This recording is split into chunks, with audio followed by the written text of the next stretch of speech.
सैनिक टाकळीच्या गाव तलावाने टाकली कात. सत्संग फाउंडेशन कडून संवर्धनाचा श्रीगणेशा. शूरवीरांचे गाव म्हणून ओळखल्या जाणाऱ्या सैनिक टाकळी तालुका शिरोळ इथं आता पर्यावरणाचं रक्षण आणि जलसंधारणाचं एक नवं पर्व सुरू झालंय. सत्संग फाउंडेशनच्या वतीनं गाव तलावाच्या संवर्धन कामाचा नुकताच शानदार शुभारंभ करण्यात आला.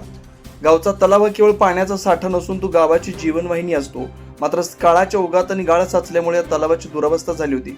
ही बाब ओळखून सत्संग फाउंडेशननं सामाजिक बांधिलकीतून या तलावाचा कायापालट करण्याचा विडा उचललाय. तलावातील साचलेला गाळ काढून साठवण क्षमता वाढवणं, तलावाच्या कडा सुरक्षित आणि भक्कम करणं या कामाचा समावेश करण्यात येणार आहे. निसर्गाचं ऋण फेडणं हे आपल्या सर्वांचं कर्तव्य आहे. तलाव पुनर्जीवनामुळे केवळ पाणी पातळी वाढणार नाही तर गावाच्या सौंदर्यातही भर पडेल, अशा भावना सत्संग फाउंडेशन प्रतिनिधींनी व्यक्त केल्या.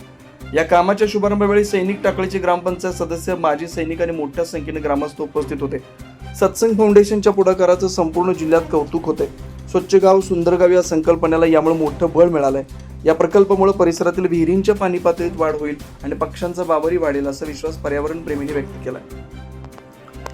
या प्रसंगी छत्रपती ग्रुपचे प्रमुख प्रमोददादा पाटील, BS पाटील, सुधाकर गायकवाड, पंचायत समिती सदस्य अविनाश पाटील, वैष्णवी पाटील, सुधाकर गायकवाड, शिवाजी बाबर, अमर पाटील उपस्थित होते. काहीही दुमत असायला नको. एक लक्षात घ्या, हे जे तळं आहे ते तुमच्या गावाचं आहे. त्याच्यात जर का पाण्याचा साठा वाढला तर इथल्याच बोरवेलनं पाणी वाढेल. बरोबर आहे.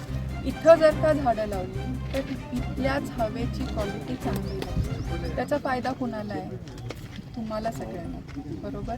मग याच्यासाठी पूर्ण गावानं एकजूट होणं पण अनिवार्य आहे. त्याच्यामध्येही दुमत नको. आज तुम्ही एवढ्या मोठ्या संख्येने इथं आला आहात. ही जबाबदारी सत्संग फाउंडेशनने घेतली आहे, पण त्याच्याबरोबर सत्संग फाउंडेशन एवढीच जबाबदारी तुम्ही सर्वांनी पण घेतली पाहिजे. तर तुम्ही मला इथं आज तेवढं आश्वासन द्या की तुम्ही हे मला या सगळ्यामध्ये तुमची साथ लाभणार आहे म्हणून. देणार.